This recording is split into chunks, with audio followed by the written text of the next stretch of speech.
Bem, vamos estar estudando agora os órgãos da sociedade anônima. Essa matéria que trata dos órgãos numa sociedade anônima é muito importante porque nós não temos na sociedade anônima, por ser uma sociedade capital, aquela composição normal de uma sociedade onde temos um sócio administrador eleito pelos demais. Esse sócio administrador pode estar administrando sozinho ou pode estar administrando juntamente com outras pessoas, e temos nessa atuação um caráter personalíssimo, inclusive de confiança dos demais sócios na pessoa desse que está administrando, e também temos uma espécie de facilidade de acompanhamento do dia a dia da gestão da sociedade, como se eu pudesse ter, inclusive, uma prestação de contas constante ali, né, junto ao administrador que está cuidando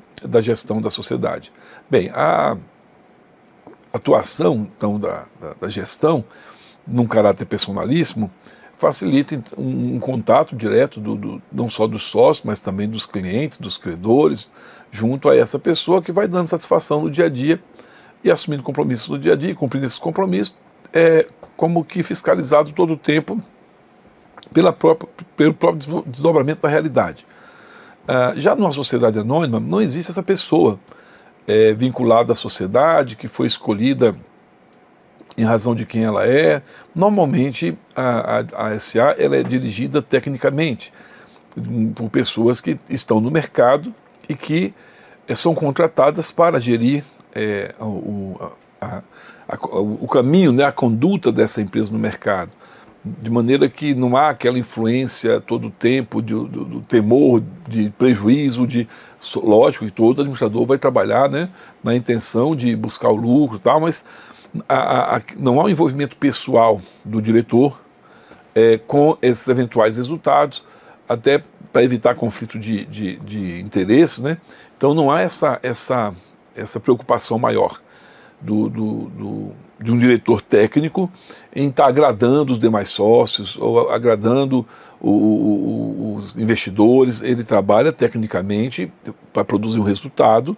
Esse resultado sempre, lógico, ele vai estar buscando sempre o lucro, e alcançando o lucro ele vai estar se mantendo no lugar onde está, né, na diretoria ou no conselho de administração. Então no SA os órgãos são de muita importância porque, em razão dessa impessoalidade, a maneira de escolher os órgãos e a maneira como os órgãos vão comandar a sociedade tem que ser transparente, tem que ser profissional, e tem que estar todo o tempo, vamos dizer assim, sintonizada com a legitimidade vamos dizer, o poder, né, na verdade, que tem os sócios de decidirem os destinos da sociedade por meio do voto. Então, numa SA, nós temos órgãos que gerem a sociedade, no lugar de termos apenas um sócio administrador ou um administrador não sócio cuidando da sociedade. As demais sociedades todas, tirando a Comandante de Apurações, que eu também vou ter uma diretoria escolhida, nós teremos sempre essa situação de uma escolha personalíssima de um sujeito de carne e osso que vai administrar e prestar contas no dia a dia, seja sócio ou não sócio. No caso da Anônima, nós não temos esse sujeito. Por quê? Porque os sócios são todos investidores, pelo voto define quem vai gerir, e tem que estar organizada a sociedade de tal maneira que a gestão fique na mão dos sócios, mas que haja também uma maleabilidade para aqueles que vão gerir a sociedade e não tem vínculo com ela. Inclusive, a recomendação é que quem é do conselho de administração, quem está na diretoria, especialmente diretoria, não seja acionista, justamente para evitar conflitos de interesse entre uma decisão técnica e uma decisão que esteja tentando, vamos dizer assim, preservar o patrimônio, né, desse sócio que investiu na sociedade. Pois bem, que órgãos são esses que estão compondo aí a sociedade anônima? Nós temos a Assembleia Geral, a diretoria, o Conselho Fiscal e o Conselho de Administração. Aqui é mais ou menos na ordem de prioridade, né? Necessariamente tem uma Assembleia Geral, que ela é formada pelo colegiado de todos os acionistas com direito a voto, colegiado dos acionistas. Então aqui os acionistas se reúnem e, por deliberação de todos, vão tocando a sociedade, dando as diretrizes. Essa deliberação de todos vai se dar numa Assembleia Geral ordinária, ou numa Assembleia Geral Extraordinária. Ao pé da letra, a Assembleia Geral da SA tem soberania para definir o que quiser quanto aos rumos da sociedade. Lógico que não para decidir contrariamente à lei, isso não pode, né? Mas ela se reúne e vai deliberando os caminhos que a sociedade vai tomar todo o tempo, e esses caminhos, esse órgão máximo, é que determina, inclusive, a baixa, inclusive a dissolução, tá bom? A Assembleia Ordinária, então, a Assembleia Geral, ela tá prevista no artigo 122, com suas atribuições, 122 da Lei das SAs, Lei 6.404, 76. Então, nós temos as atribuições aqui, no 122, e a Assembleia Geral Ordinária, ela tem as suas atribuições previstas no artigo 132 da Lei das SAs, que é, lógico, 6.404, 76, LSA. Então, as atribuições da ordinária estão aqui no 132.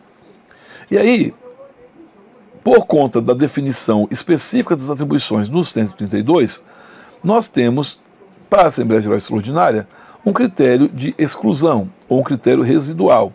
A atribuição da Assembleia Geral Extraordinária é residual, ou seja, tudo que não for atribuição da Assembleia Geral Ordinária, ou seja, que não esteja previsto no artigo 132, será atribuição da Assembleia Geral Extraordinária. Ok? Então nós vamos verificar aqui, ó, a Assembleia toda poderosa, e no âmbito da sua atribuição extraordinária, ou ordinária, nós temos 4 competências básicas, né? E lembrando, essa Assembleia Geral Ordinária, ela acontece uma vez ao ano, obrigatoriamente, tá? No primeiro quadrimestre. Então, até 30 de abril. Então, até 30 de abril tem que ocorrer a Assembleia Geral Ordinária. E a SA vai se reunir em Assembleia Geral Ordinária para quê? Para, primeiro, julgar as contas dos administradores, né? Examinando, discutindo, votando e aprovando ou não essas contas, ou aprovando com necessidade de ajustes, ou com ressalvas. Então, as contas são tomadas na Assembleia Geral Ordinária, ano a ano. O que isso permite? Permite que os acionistas acompanhem o que está acontecendo com a sociedade ano a ano, inclusive para, eventualmente, se houver uma situação um pouco mais drástica, né, que tenha que desconsiderar a personalidade jurídica, acionistas que vierem a ser alcançados não alegarem assim, eu não sabia da situação econômico-financeira da empresa. Ora, se tem que se reunir a todo ano, até o 4º mês, e fazer a prestação das contas, necessariamente nós vamos ter que, com essa fiscalização, nós vamos estar obrigando, né, a Assembleia a fazer uma fiscalização. Então nós vamos ter uma constante verificação das contas pelos componentes da Assembleia Geral. Isso implica na situação de que, caso se desconsidere personalidade jurídica e alguns acionistas sejam eleitos para terem seu patrimônio pessoal alcançado, né, sejam escolhidos para terem seu patrimônio pessoal alcançado, nós teremos aí uma situação em que esses acionistas não poderão dizer assim, nós não sabíamos. A lei criou um critério para que todos os anos os sócios que votam visitem as contas da empresa, verifiquem a realidade patrimonial dela, justamente para depois, num eventual caos, não afirmarem que não sabiam, por isso não vão querer responder pelas obrigações. Então, anualmente se reúne para prestar contas. Segundo, para deliberar sobre a destinação do lucro líquido do exercício, o que fazer com o lucro líquido, e como serão pagos os dividendos. A Assembleia decide ano a ano. Quando fala assim, destinação do lucro líquido, alguém estranha e fala assim, mas peraí, mas o lucro não vai para os sócios? Sim, esse é o destino natural. Só que é possível que a SA determine que os lucros sejam utilizados para reservas, né? Sejam guardados em reservas para determinadas finalidades. E algumas reservas são obrigatórias, tá?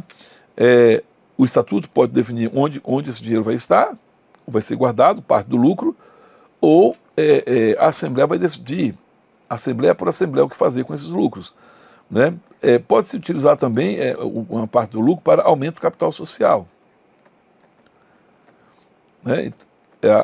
O destino natural seria aqui o terceiro, né? Distribuição. Como será feita a distribuição? Então, na prática, no dia a dia, o que fazem as sociedades na Assembleia Geral? Normalmente deliberam uma parte do lucro para para as reservas, outra parte para distribuição para os acionistas. Raramente se determina a distribuição de todo o lucro, 100% do lucro, até porque algumas intempéries causam alguns danos à empresa e é uma hora boa de corrigir, utilizando reservas e alimentando essas reservas. Na hora de distribuir o lucro, guarda um pouco para poder corrigir essas situações futuras que possam vir a ocorrer. Né? Por exemplo, na sociedade anônima, o sócio preferencial tem que receber lucro todo ano. Vamos estar colocando isso quando estivermos estudando os títulos. Né?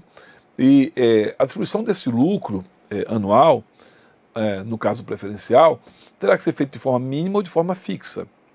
Em outras palavras, a empresa, a sociedade anônima, dando ou não dando lucro em determinado ano, os sócios preferenciais, eles terão que receber lucro.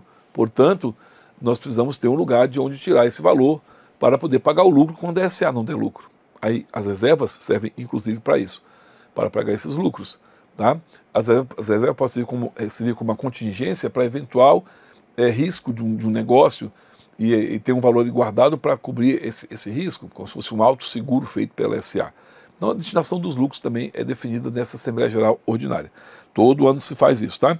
Eleger os administradores e membros do conselho, se o caso, né? Quando for o caso, porque os administradores, os membros do conselho terão um mandato de 3 anos, né? E eles têm 3 anos, mas eles são todos podem concorrer à reeleição e sem limite. Tá? Então eu posso ter diretores que estão há 10 anos na sociedade, a cada 3 anos eles submetem a uma nova eleição e sendo reeleitos continuam na diretoria ou no conselho de administração. Tá? Agora, essa eleição, quando necessária, será feita na Assembleia Geral Ordinária. Tá? O estatuto pode ter regrinhas de substituição de diretor que se afaste até que outro seja eleito na Assembleia Geral. Mas a Assembleia é quem vai fazer essas eleições, a Assembleia Geral Ordinária, eleições para membros da administração da sociedade. E, por fim, aprovar a correção da expressão monetária do capital social. O que é isso aqui?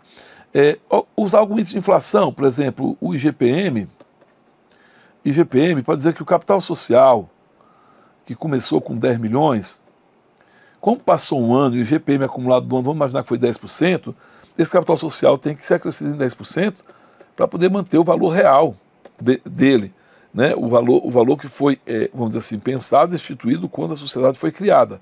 Então, aumenta em 10% e o capital social passa a ser de 11 milhões, porque eu estou fazendo uma correção pela expressão monetária, eu estou mantendo o poder de compra da moeda e aplicando correção monetária ao capital social para que ele mantenha proporcionalmente o seu valor original. Se eu puder usar, por exemplo, o parâmetro dólar, né?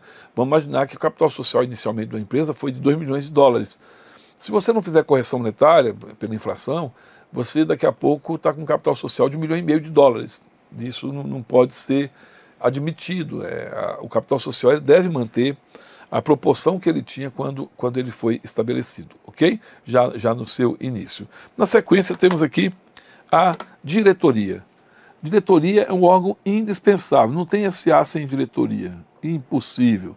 Tá? Com novidades que a lei estabeleceu, por exemplo, que a diretoria será composta por um ou mais membros. Diretoria de um só. Nossa legislação hoje permite diretoria de um só, tá?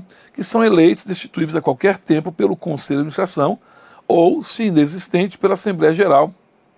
E o Estatuto vai estabelecer, regrinhas que o Estatuto estabelece. A lei coloca genericamente a quantidade mínima de diretores, né? E quem é que elege. Aí estabelece que o Estatuto vai dizer qual é o número de diretores que a sociedade terá. 1 ou 10 ou 15. Ou vai estabelecer qual é o máximo e qual é o mínimo. Tá bom? O modo da sua substituição. Se um deles sair, quem vem para o lugar? O prazo de gestão, que não será superior a 3 anos, permitida a reeleição. Quando fala permitida a reeleição, não é por uma única vez. Quando vem assim aberto, há de eterno. Posso reeleger quantas vezes quiser. Tá? As atribuições e poderes de cada diretor também, quem vai dizer o Estatuto. Inclusive, né, pode estabelecer, por exemplo, que determinadas decisões nenhum diretor possa tomar sozinho. Né? O Estatuto pode estabelecer isso. Que na competência dos diretores, algumas decisões devam ser tomadas em reunião da diretoria. Quando fala reunião da diretoria, a deliberação já terá que ser tomada por maioria. Caso haja empate na quantidade de pessoas na reunião, o voto Minerva é o voto do diretor-presidente. Tá? Aí um detalhe importante também, os membros do Conselho de Administração, quando a sociedade tem conselho, eles podem eleger, eles elegem diretoria, né? Eles que elegem diretoria. Eles podem eleger até um terço deles para comporem também os cargos de diretores. Então vamos entender aqui, ó, a diretoria, a regra é a seguinte, ó, primeiro, a diretoria é quem apresenta a sociedade, é quem assina os documentos, é quem toma as decisões do dia a dia para execução direta. Essa diretoria, ela é eleita pela Assembleia Geral de Sócios. É a Assembleia Geral de Sócios quem elege a diretoria. Só que se a SA tiver conselho de administração, se ela for do tipo que tem que ter conselho de administração, ou ela adotar conselho de administração, aí no caso, quem vai ela escolhe o conselho, ela elege o conselho e o conselho elege a diretoria. A lei está dizendo o seguinte, vamos imaginar que o conselho de administração tem 10 sócios, tem 10 membros. Até um terço desses 10 membros, quando a conselho de administração for eleger a diretoria, pode escolher até um terço do conselho para ser diretor. Então, no caso aqui, um terço de 10 dá 3,3. Então aqui, ó, 3 conselheiros de administração poderão ser eleitos para a diretoria. Ok? Então, a lei hoje autoriza que o Conselho de Administração, quando da eleição da diretoria, possa colocar na diretoria membros que fazem parte também do Conselho. E esses membros que fazem parte do Conselho, eles então estarão acumulando o cargo de conselheiro com o cargo de diretor. O problema aí é o conflito de interesse, né? Porque vamos verificar aqui que o Conselho de Administração ele tem uma espécie de ascendência sobre a diretoria. Ele escolhe a diretoria e ele vai dando as diretrizes de como a diretoria deve atuar. Algumas matérias a diretoria só pode colocar em prática se o Conselho de Administração aprovar, dependendo do que estiver constando do estatuto. Então o Conselho de Administração tem um poder bem elevado. Já começa por esse aí, ó, escolher os membros da diretoria. Tá? Quando a SA tem Conselho de Administração, quem elege a diretoria é o Conselho de Administração. E o Conselho de Administração ele funciona como uma espécie de órgão representativo da Assembleia Geral. Os conselheiros são escolhidos em votação e eles passam a ser uma espécie de grupo de representantes dos sócios.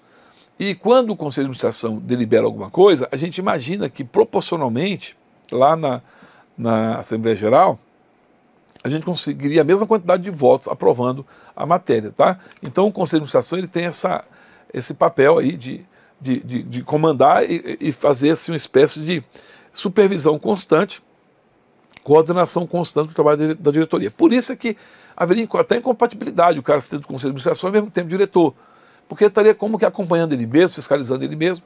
Todavia, a lei permite um terço do Conselho de Administração podendo ser eleito para a diretoria. E por que um terço? Porque esses caras não podem ter maioria. Se eu tiver uma quantidade de conselheiros de administração que sejam diretores ao mesmo tempo e essa quantidade seja mais da metade, aí não tem mais conselho de administração, porque mais da metade é da diretoria, então o que a diretoria quiser que seja feito, vai ser feito, porque os conselheiros de administração, em mais da metade, estão na diretoria e por conta disso eles aprovam o que eles quiserem no conselho de administração. Então um terço é para poder resguardar que os outros 2 terços consigam reverter algumas situações, decidirem de forma diferente, que não seja conflitante com a diretoria. Aí a legislação fez algo bem interessante também com relação a esse fato de podemos eleger para a diretoria, né? Eu vou colocar aqui para ficar, quer ver, aqui está o mínimo, deixa eu dar logo essa regrinha, que ela é bem interessante.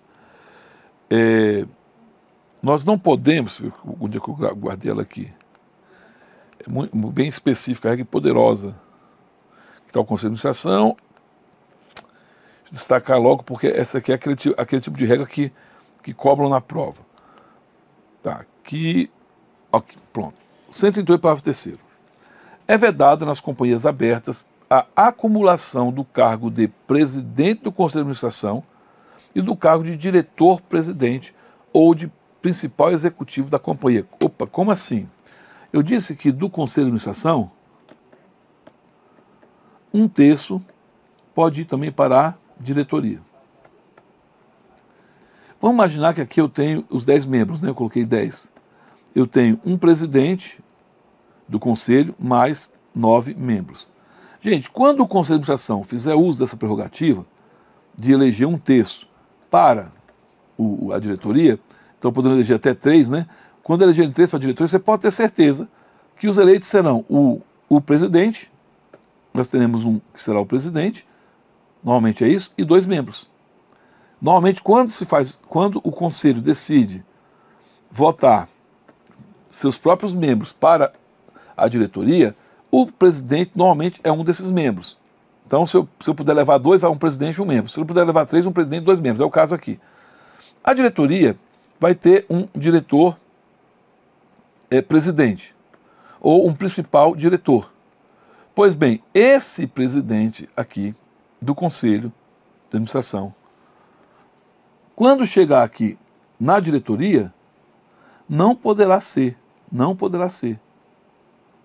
nem o diretor-presidente, nem o principal diretor. Ó, impossível, colocar aqui um X, ó, não pode ser mais. A lei vedou isso. Olha só, qual é a situação aqui? De novo, conflito de interesse, né? O Conselho de Administração tem um papel até fiscalizatório sobre o trabalho da diretoria. Tem uma atribuição de correção dos trabalhos da diretoria. Se você permite que o presidente do conselho seja eleito para a diretoria e na diretoria ele seja o diretor-presidente, ficou incompatível. Então a 14.195 falou, olha, não pode não. Inclusive deu uma vacatio legis de 1 ano, essa vacatio legis já passou, né, para entrar em vigor essa regra, para as SAs se adaptarem. Ou seja, SAs que tinham diretores-presidentes, que eram ao mesmo tempo presidente do Conselho de Administração, tiveram que adaptar isso no prazo de 1 ano. Atualmente não se pode mais Conselho de Administração ser presidente do Conselho e ao mesmo tempo diretor, presidente ou principal diretor, porque é como se fosse um órgão que fiscaliza o outro e o chefe é o mesmo. Então não tem coerência isso. Então a lei veio e vedou essa situação. Então destaquei aqui para voltar então, vamos voltar aqui no nosso, a diretoria foi, apenas pessoas naturais poderão ser eleitas para os órgãos de administração, tanto Conselho de Administração quanto diretoria. Só pessoas naturais. Aí você fala, professor, mas se não é SA, por exemplo, o sócio controlador é uma pessoa jurídica. Ele não pode ser eleito para o Conselho de Administração? Não, o que ele pode é indicar uma pessoa natural e ele vota dessa pessoa natural e elege ela para estar no Conselho de Administração. Ok? Não precisa ser sócio, mas tem que ser pessoa natural. Tá? Após o administrador residente ou domiciliado do exterior, quando o administrador que vai tomar posse é alguém que está domiciliado do exterior, ele previamente tem que constituir um representante legal, procurador, né, que aqui no Brasil possa, por ele, falar até 3 anos depois de deixar a gestão dele, né, ele tem que ter um contrato de mandato falando isso, uma procuração, dando até 3 anos depois que ele deixar o mandato, o poder de receber citações em ações judiciais e citações e intimações em processos administrativos instaurados pela CVM. Tá? Então, o estrangeiro que vai tomar posse no cargo de administração no Brasil pode tomá-lo por meio de um procurador com poderes para representá-lo aqui no Brasil para receber essas citações e intimações. E essa procuração, ou instrumento de mandato, né, o contrato de mandato, aliás, o contrato vai ter que dizer que ele vai ter vigência pelo menos até 3 anos depois daquele conselheiro de administração ou aquele administrador deixar o cargo. Ok? Então, há essa necessidade dessa procuração, justamente por conta de responsabilização. O Conselho Fiscal, a companhia vai ter Conselho Fiscal, e esse Conselho Fiscal é o que o nome está dizendo, né?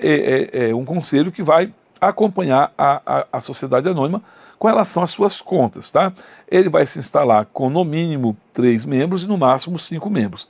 A Assembleia Geral Ordinária vai elege. Agora, a instalação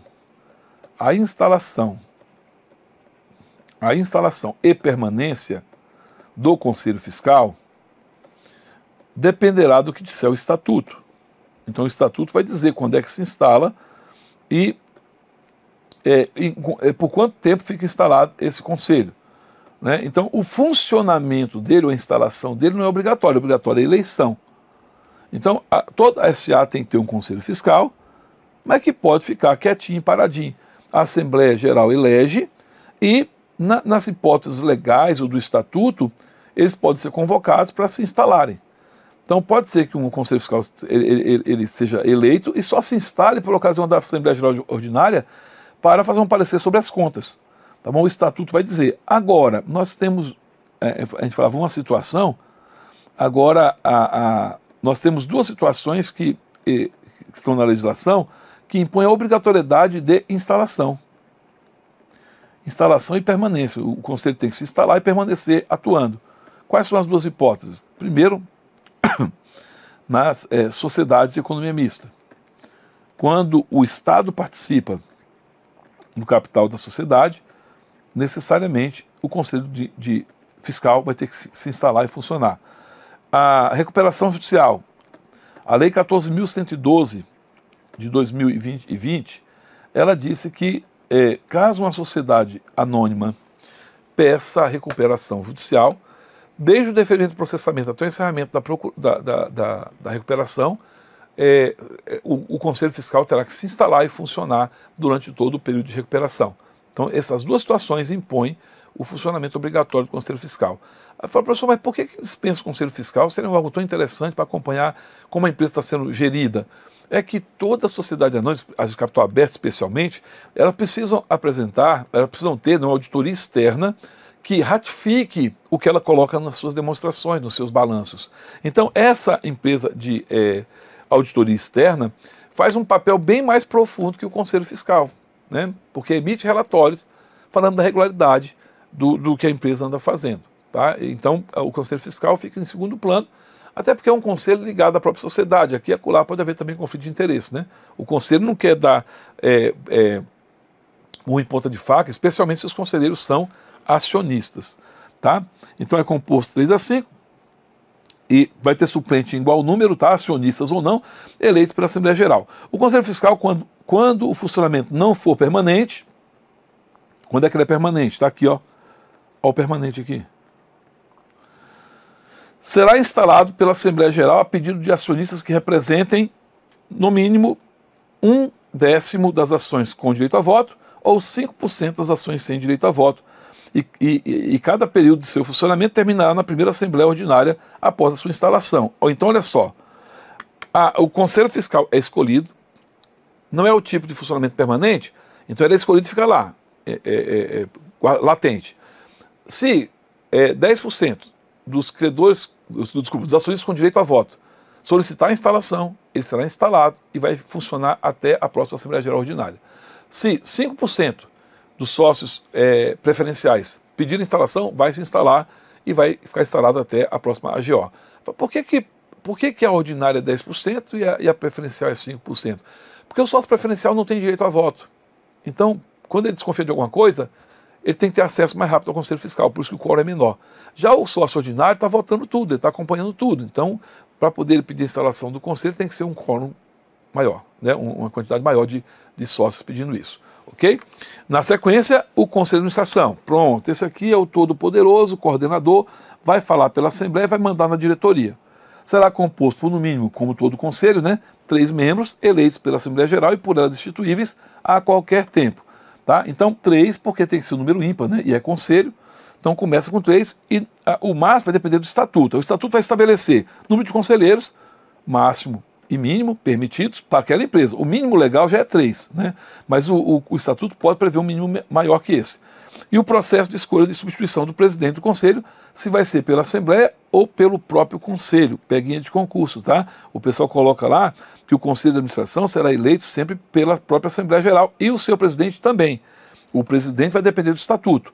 Ou a Assembleia elege ou o Conselho elege. O modo de substituição dos conselheiros, o prazo de gestão, que não poderá ser superior a 3 anos, permitida a reeleição ad eterno, né? As normas de convocação, instalação e funcionamento do Conselho, que deliberará por maioria de votos, podendo o Estatuto estabelecer quórum qualificado para certas deliberações, desde que especifique as matérias. Então o Conselho reúne, delibera por maioria e determina, inclusive, a conduta que deverá ser adotada pela diretoria. Então é uma espécie de assembleia mais próxima, mandando na diretoria no dia a dia. Aí eu coloquei o 138 aqui, que não pode cumular, né? Nós não podemos cumular diretor-presidente com o presidente do Conselho. A Comissão de Valores Imobiliários poderá editar ato normativo que excepcione as companhias de menor porte, previstas no artigo 294b dessa lei, da vedação de contrato parágrafo 3º. Quando eu tiver uma SA de menor porte, é como se fosse um SAME, né? Um SA de menor porte, a acumulação poderá ser admitida a partir do normativo da CVM, tá? Acumulação poderá ser permitida. Que acumulação? Acumulação do presidente do conselho com o diretor-presidente, quando eu tiver uma companhia de pequeno porte, tá? O conselho de administração será composto por no mínimo 3 membros, eleitos pela Assembleia. Tá, aqui nós estamos repetindo para poder destacar o parágrafo 1º. O estatuto poderá prever a participação no conselho de representantes de empregados no conselho de administração, olha só, escolhido pelo voto destes, em eleição direta organizada pela companhia, em conjunto com as entidades sindicais. Então vejam, a representantes dos empregados no conselho de administração, possível, se o estatuto estabelecer isso. A escolha será feita pelos próprios empregados em eleição que a empresa organiza, com a participação dos sindicatos para evitar qualquer interferência. Na composição do conselho de administração, das companhias abertas, isso aqui novidade também, é obrigatória a participação de conselheiros independentes nos termos e nos prazos definidos pela Comissão de Valores Mobiliários. Conselheiros independentes, conselheiros que não têm vínculos com os sócios, que não foram escolhidos pelos sócios, indicados pela própria CVM. Para quê? Para dar um equilíbrio técnico para as deliberações do Conselho de Administração.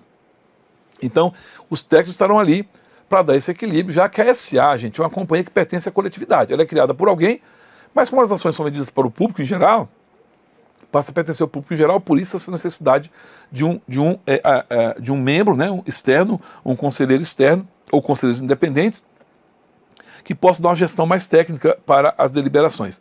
Na eleição dos conselheiros é facultado aos acionistas que representem no mínimo 10% do capital social com direito a voto, esteja ou não previsto no Estatuto, requerer a adoção do processo de voto múltiplo, por meio do qual o número de votos de cada ação será multiplicado pelo número de cargos a serem preenchidos, reconhecido ao acionista o direito de acumular os votos em um só candidato ou distribuí-los entre vários. Olha só, os conselheiros, na eleição dos conselheiros, né, os acionistas que representam até 10% do capital social podem requerer a adoção desse voto múltiplo, desse voto em que o sócio, com cada ação, no lugar de ter um voto por ação, tem um número maior de votos. Vamos imaginar que o Conselho de Administração tenha 8 membros.